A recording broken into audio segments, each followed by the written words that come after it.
Ganda guys, nadaanan ko lang ito. Nag-iisa dito. Malapit ko sa Starbucks.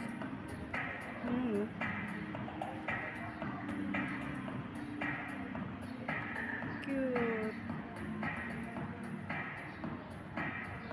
Fun bus. Malapit dito sa Alman Marina. Sa labas to guys. Kitan lang ako. Mag-withdraw tayo, nadaanan ko. Dito tayo pumasok.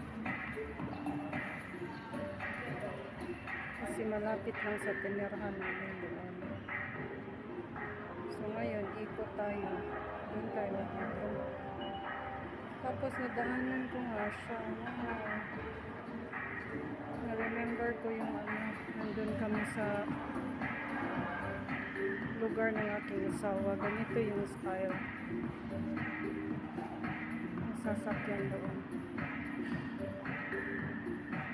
Pumunta kami Paris.